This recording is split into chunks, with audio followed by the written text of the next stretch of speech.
Volodymyr Zelensky est en Islande. Le président ukrainien, qui participe au sommet des pays nordiques, espère convaincre les dirigeants présents de soutenir son plan de victoire. Des milliers de personnes ont manifesté dans les rues de Tbilissi contre les résultats des élections législatives de samedi. La présidente géorgienne affirme que l'élection a été volée. Comment le résultat de l'élection américaine pourrait impacter les relations entre l'Union européenne et la Chine. Aux côtés du Premier ministre islandais, Volodymyr Zelensky est venu présenter son plan de victoire. Le président ukrainien, qui assiste au sommet sur les pays nordiques, espère les convaincre de soutenir l'effort de guerre ukrainien face à l'avancée des troupes russes.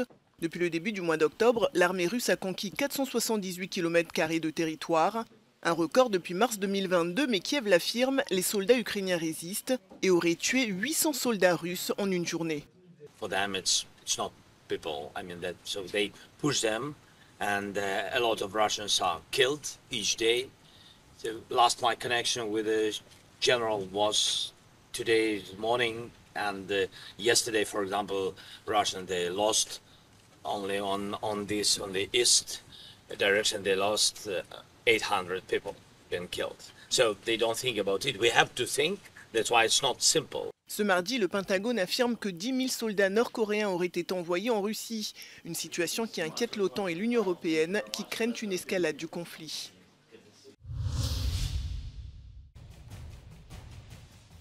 Le secrétaire général de l'OTAN, Mark Rutte, confirme la présence de troupes nord-coréennes dans la région frontalière russe de Koursk après une réunion avec les services secrets sud-coréens.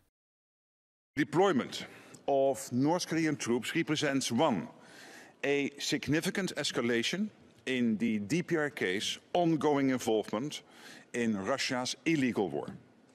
Two, yet another breach of UN Security Council resolutions. And three, a dangerous expansion of Russia's war. Selon le nouveau secrétaire général de l'OTAN, ce déploiement de troupes étrangères prouve le désarroi croissant du président russe Vladimir Poutine. Les services de renseignements ukrainiens avaient prévenu qu'une unité de 11 000 soldats nord-coréens s'entraînait dans l'est de la Russie il y a quelques semaines. Pyongyang a déjà envoyé des armes et de la main-d'œuvre à Moscou à plusieurs reprises depuis le début de l'invasion de l'Ukraine.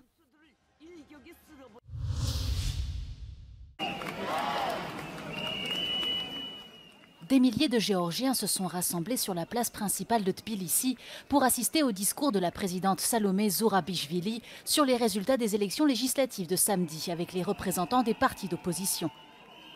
Selon elle, la victoire du parti pro-russe au pouvoir, Rêve géorgien, est illégitime et l'élection a été volée aux électeurs géorgiens. Avec le nouveau système de représentation proportionnelle, le parti du Premier ministre sortant, Irakli Kobakidze, a conservé sa forte position et obtenu une majorité de sièges au Parlement avec 54% des voix selon la commission électorale. Les 4 partis d'opposition ont annoncé qu'ils ne reconnaissaient pas les résultats en raison de plusieurs signalements de fraude. Les élections de samedi ont été décrites comme cruciales pour l'avenir de la Géorgie, pour savoir si le pays continuera son adhésion à l'Union européenne ou s'orientera vers des liens plus étroits avec la Russie.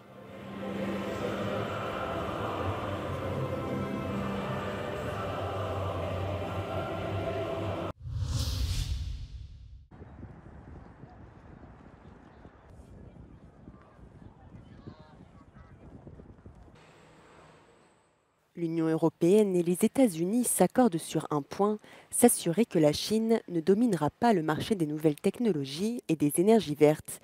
Toutefois, leurs approches diffèrent. Washington prône le découplage, quand Bruxelles préfère l'atténuation des risques. L'élection présidentielle américaine pourrait-elle changer la donne ? So if Trump comes to power, we should expect more tariffs and sanctions, and also more pushing the allies towards decoupling. But I don't think that their scale would be significantly more than a Harris administration. I think there is a bipartisan consensus on how much of a big threat China is for the US. Au coude à coude, démocrates et républicains poursuivront tous deux la bataille technologique que se livrent les 2 premières économies mondiales pour le contrôle des chaînes de production et les marchés.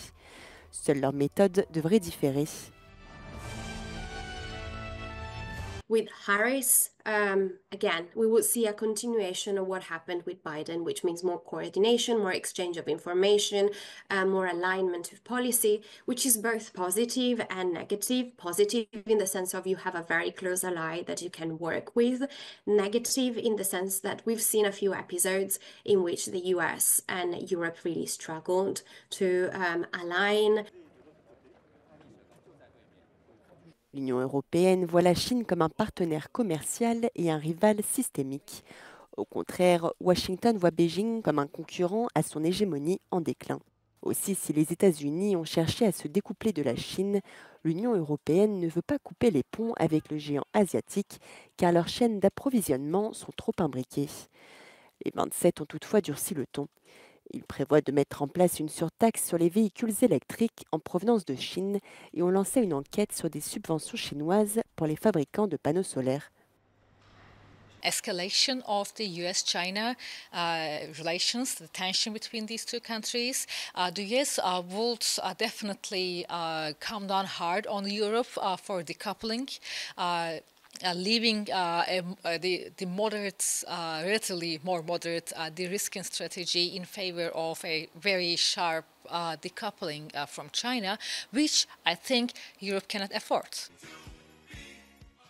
Face à une politique imprévisible de Donald Trump à l'égard de Beijing, l'Union européenne et la Chine sont maintenues dans le flou.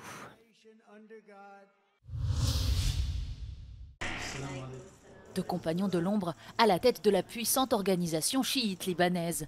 Naïm Kassem a été nommé nouveau chef du Hezbollah. Il succède à Hassan Nasrallah, tué en septembre par une frappe aérienne israélienne. L'homme est un des fondateurs du mouvement créé en 1982 sous l'impulsion de l'Iran dans la foulée de l'invasion israélienne du Liban. Il en est même devenu le secrétaire général adjoint, un an après la fin de la guerre civile au Liban. Peu après cette annonce, le Hezbollah a juré de poursuivre la politique de Nasrallah.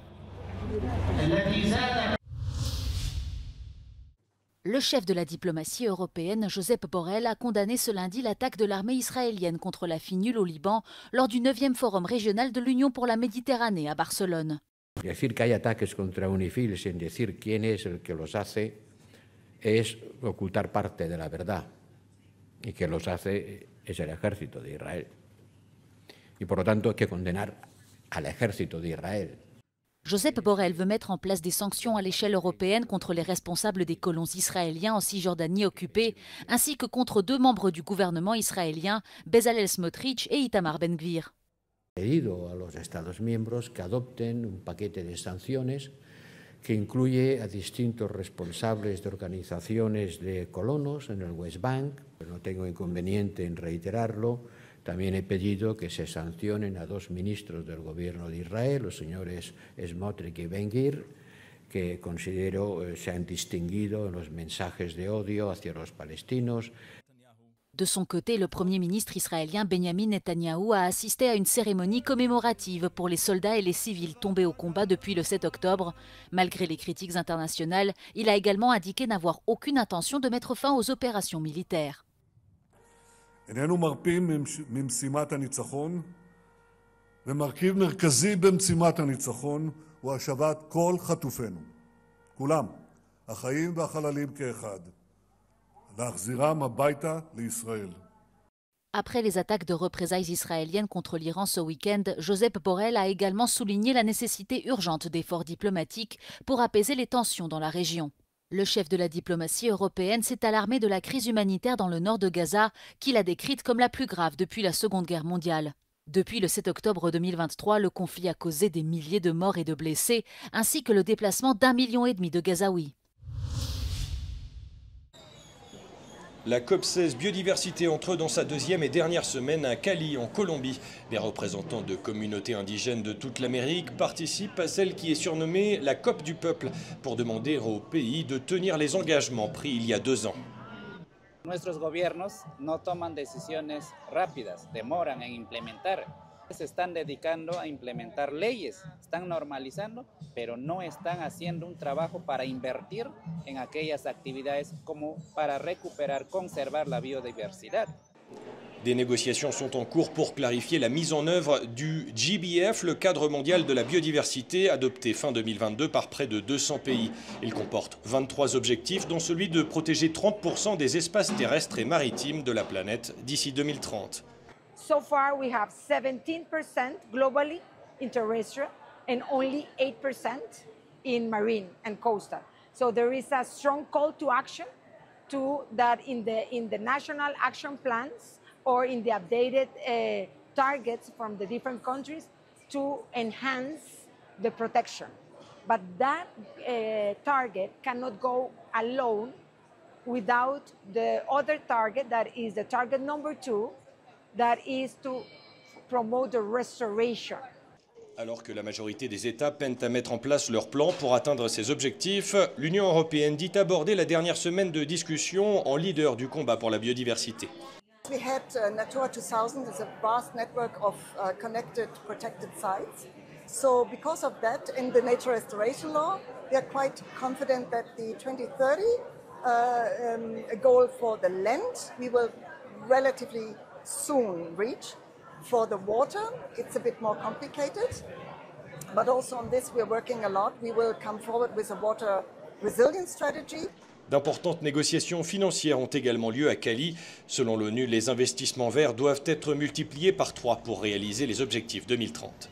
Quelques 140 ministres et une douzaine de chefs d'État sont attendus lors de cette seconde semaine décisive. La présidence colombienne dit s'attendre à des décisions majeures pour transformer en actes les promesses de stopper la destruction de la biodiversité. Cyril Fourneris, Euronews, Cali.